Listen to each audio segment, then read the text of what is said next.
Welcome to the Deep Dive. Today we're taking a look at the MTO International Persian School.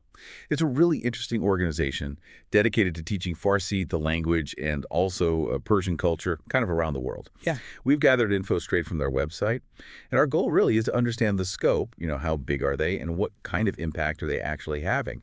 What initially jumped out at me, honestly, was just how extensive their network is. Oh, yeah. It's quite remarkable, actually. They've been going since 1991.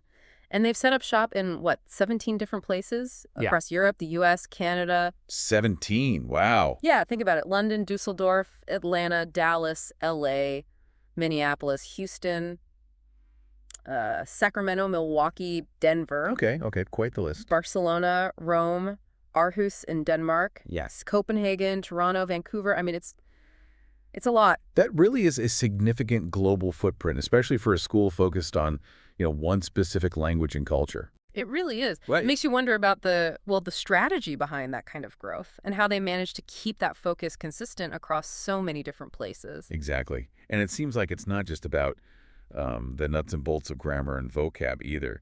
Their stated aim is really about bringing the spirit of Persian culture to life. Mm-hmm. And the customs of, Farsi-speaking countries generally, like Iran, Tajikistan, Afghanistan. Right. So it sounds like they're aiming for something much richer than just, say, language drills. That cultural piece is probably crucial, wouldn't you say? How do you think that plays into how effective the language teaching is? Well, I think language learning is just so much more sticky, more effective when it's, wrapped in its cultural context. Understanding the nuances, the why behind the words, things like the poetry, music, dance they mentioned that gives learners a deeper connection. It moves it beyond just memorizing stuff to genuine understanding and appreciation even. Right, takes it from academic to something more lived. Exactly. And it's interesting. They offer both ways to learn. You can go to classes in person at these centers, or you can do it online. They seem to be making it accessible to pretty much everyone everywhere. That dual approach is interesting. What are the sort of pros and cons there, do you think? Well, the online part obviously blows the doors open in terms of reach, right? People who aren't near a physical center can still join in. Sure. But then you have the challenges, logistics, keeping that sense of community going virtually, different time zones. It's not simple. Yeah, I can imagine. Especially for younger kids. They mention a specific program for ages 6 to 16, both in person and online for them, too.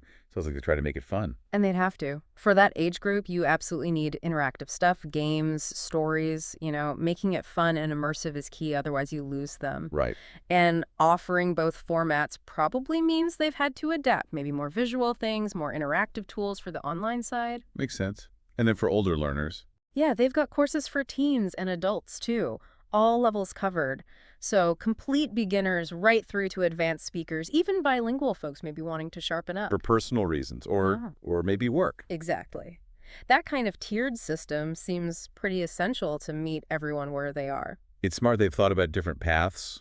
Like in the UK, they even have specific classes to prep for the GCSE exam. Oh, interesting. Yeah, the GCSE is a major qualification there. So offering Persian and prepping for that exam, that's quite something. That really anchors it within the formal education system, doesn't it? It does suggest there's a demand for it academically in the UK. Yeah, it gives Persian real academic weight there. Could open doors for students later on. And speaking of broad access, those global online courses, available for all levels, all ages, and taught in English or local languages, not just Farsi. Ah, that's key. So you don't need to know Farsi to start learning Farsi. Precisely. It lowers the barrier to entry for absolute beginners. So moving beyond just the language classes themselves, they really seem to emphasize weaving in the culture, like you said, poetry, music, even regional dances. Right. How does doing that actually help someone learn the language better? Well, when you engage with things like poetry or music, you're getting so much more than just words. You get emotion, history, social context. It puts flesh on the bones of the language. Makes it more real. Exactly. Poetry shows you nuance. Music might teach you about traditions. Dance connects language to movement. It becomes more holistic. And memorable, I suppose. Definitely. And they also give students a chance to, show off what they've learned. Talent shows, competitions, both in person and online, celebrating all those Farsi-speaking cultures. That sounds like a great motivator. And builds community, too, probably. For sure. Connecting learners even if they're miles apart. Now, to really get a feel for the school's impact, their website has a ton of testimonials, lots of them. Maybe instead of reading every single one, we could touch on the main themes that pop up again and again.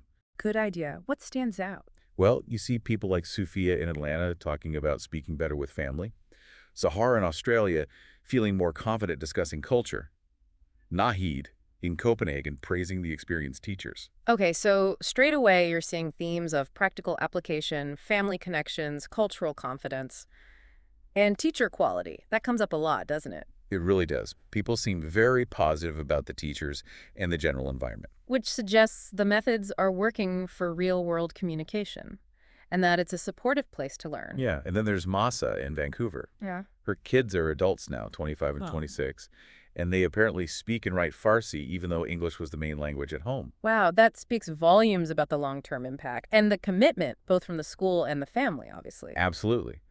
Then you get comments about the atmosphere. Cora in Toronto calls it friendly, supportive, nurturing. Hmm. Nostra in the UK and Mitra in Germany echo that, talking about kind, hardworking teachers. That positive learning space seems crucial. Even a former student, Pindar in Atlanta, admits he was reluctant at first, but now really appreciates it. It sounds like they succeed in creating an encouraging environment. That's huge for learning anything, especially language. Definitely. And accessibility seems to be a point, too. Several people, like Suda in Toronto and Sharzad in Houston, mention reasonable fees. That's important, making it achievable for more people. Yeah, and Sharzad's story about her 6-year-old son making huge progress with one-on-one lessons is quite striking. Shows they can offer tailored support. And it's not just kids. Payam in LA, an adult learner, talks about his speaking and grammar improving significantly. Right, so effective across different age groups. And it keeps coming back to culture, too. Shema in Minneapolis highlights that connection. Mohammed in Copenhagen mentions socialization for kids alongside language. Rudy in Germany praises the structured lessons for adults. It really sounds like a well-rounded offering. Golzar in Vancouver remembers it being fun, plays, music, dances, not just lessons, lasting memories. You know, the sheer consistency across these testimonials, different countries, different ages, different goals, but the themes are similar. Good teachers, supportive atmosphere, cultural connection, real progress. It paints a pretty compelling picture. It really does. Suggests an institution that's, well, getting a lot right.